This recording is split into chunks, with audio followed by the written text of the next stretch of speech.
اچھا علی بھائی، اگلا سوال ہے، کیا درود شریف کا ایسا کوئی وظیفہ یا ایسا کوئی صیغہ ہے صحیح الاسناد حدیث سے جسے پڑھنے سے کسی خوش نصیب کو خواب میں رسول اللہ صلی اللہ علیہ وآلہ وسلم کا دیدار نصیب ہو جائے؟ اگر ایسا کوئی وظیفہ یا درود ہو تو پلیز ہم گناہ گاروں کو بھی ضرور بتائیں۔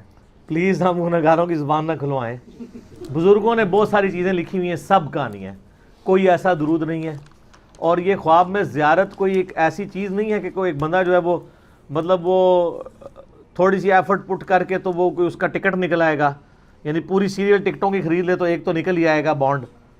اس طرح نہیں ہے، نہ کوئی ایسی حدیث موجود ہے۔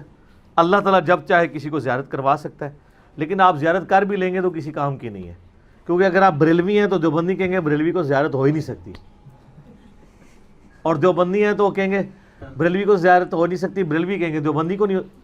طارق جمیل صاحب نے جب خواب بیان کیا، میرا یوٹیوب پہ کلپ بھی ہے طارق جمیل صاحب کا خواب، کہ جی جنید جمشید کی شہادت کے بعد نبی علیہ السلام ایک بزرگ کو خواب میں کہا جنید ہم تک پہنچ گیا ہے اور اللہ نے اس کو بخش دیا، یہ تو کیا بریلویوں نے مان لیا؟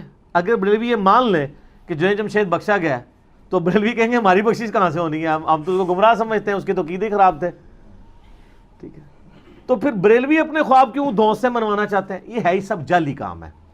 میرا یوٹیوب پہ کلپ لاکھوں لوگوں نے دیکھا ہے، خواب میں دیدار مصطفیٰ صلی اللہ علیہ وآلہ وسلم، جس میں نے ان احادیث کی تشریح کی ہے کہ قیامت تک رسول اللہ کی زیارت ممکن ہے، کن شرائط کے ساتھ۔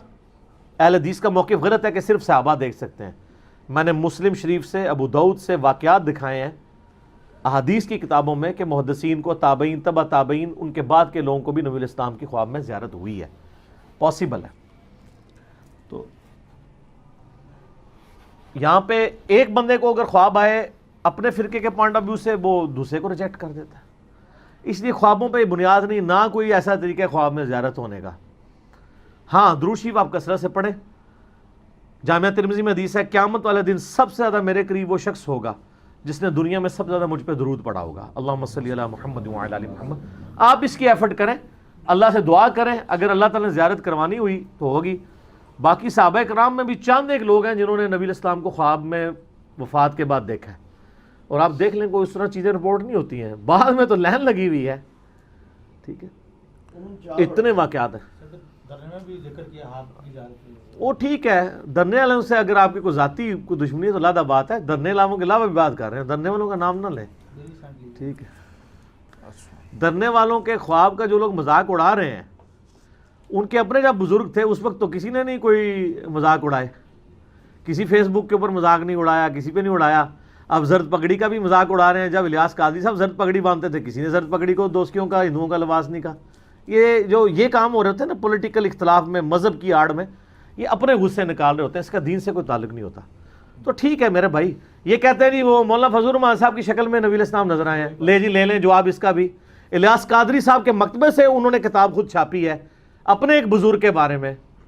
آپ لوگوں نے اگر میری زبان ہی کھلوانی ہے، جا کے مکتبہ دعوت اسلامی کے مکتبۃ المدینہ سے لے لیں کہ جی وہ ایک جگہ درس حدیث دیا کرتے تھے، پھر وہ بیمار ہو گئے، 40 دن بعد جب وہ واپس آئے درس حدیث دینے کے لیے تو انہوں نے جو 40 دن پرانا سبق تھا وہاں سے شروع کیا۔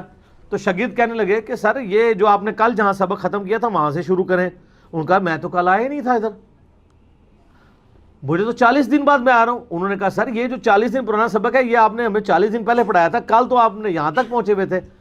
تو وہ بڑے پریشان ہوئے۔ رات کو خواب میں نبی علیہ السلام کی زیارت ہوئی، آپ نے فرمایا کہ 40 دن جو تو بیمار رہا نا تو میں تیری شکل میں آ کے تیرے شاگردوں کو سکھاتا رہا ہوں۔ یہ بریلویوں نے، مدنی چینل والوں نے چھاپی بھی ہے کتاب۔ تو اب یہ فضل الرحمان صاحب کو کچھ کہہ رہے ہیں، او اپنی منجی سے ڈڈا پھیرو، سارے ایک کو گجو، لیکن اسی انج نہیں ہے۔ کیوں؟ کیونکہ نہ میں بابی، نہ میں بابی، میں ہوں مسلم علمی کتاب۔ دیکھو نا منو چھیڑ کے نا کام خراب کیا تھا، منو نہ چھیڑا کرو۔ اچھا علی بھائی، خواب کے حوالے سے آپ نے ذکر کیا ہے، تھوڑا سا اس میں بتا دیں کہ اگر کوئی آج کے دور میں دیکھتا ہے تو اس کو ویریفائی کیسے کیا جا سکتا ہے؟ ویریفائی میں نے بتا دیا نا، ان نشانیوں کے ساتھ کریں گے، اور میرا وہ کلپ دیکھ لیں، ایک سب سے بڑی نشانی لے لیں۔ ویسے تو اب آپ یہ پوری ڈاکٹرائن ہے نا، اس لیے میں نے کلپ کا ریفرنس دیا۔ بخاری مسلم حدیث انس بن مالک کہتے ہیں کہ وفات تک نبی علیہ السلام کی داڑھی مبارک کے 20 سے زیادہ بال سفید نہیں تھے، وہ بھی کن پٹی پہ۔ لہذا آج تک جتنوں نے سفید داڑھی میں حضور کو دیکھا ہے سب فارغ، چٹی داڑھی، چٹی پگڑی، چٹا کرتا، صاحب فارغ، او سفید داڑھی میں تو صحابہ کے سامنے نبی علیہ السلام آ جائیں وہ بھی نہیں پہچانیں گے. جس شخص کو آپ نے پوری زندگی کالی داڑھی میں دیکھا ہو، سفید داڑھی میں آ جائے تو نبی علیہ السلام کی داڑھی سفید ہوئی نہیں ہے. ٹھیک ہے جی. تو باقی اور جو بھی احادیث کے اندر آپ کی مبارک شکل آئی ہے وہ میں نے اس کلپ کے اندر پورا ڈیٹیل سے بتایا. آپ لکھیں خواب میں دیدار مصطفیٰ صلی اللہ علیہ وآلہ وسلم، میرے ہی کلپ کھلے گا، اور میں نے وہ ساری احادیث کی انٹرپریٹیشن کی ہے. جو بخاری مسلم میں حدیث ہے، جس نے خواب میں مجھے دیکھا، مجھے ہی دیکھا، میری اپنی شکل میں شیطان نہیں آ سکتا، جس نے مجھے خواب میں دیکھا عنقریب مجھے بیداری میں دیکھے گا، یہ بھی حدیث ہے بخاری. یہ ساروں کی انٹرپریٹیشن میں نے کی ہے. ٹھیک ہو.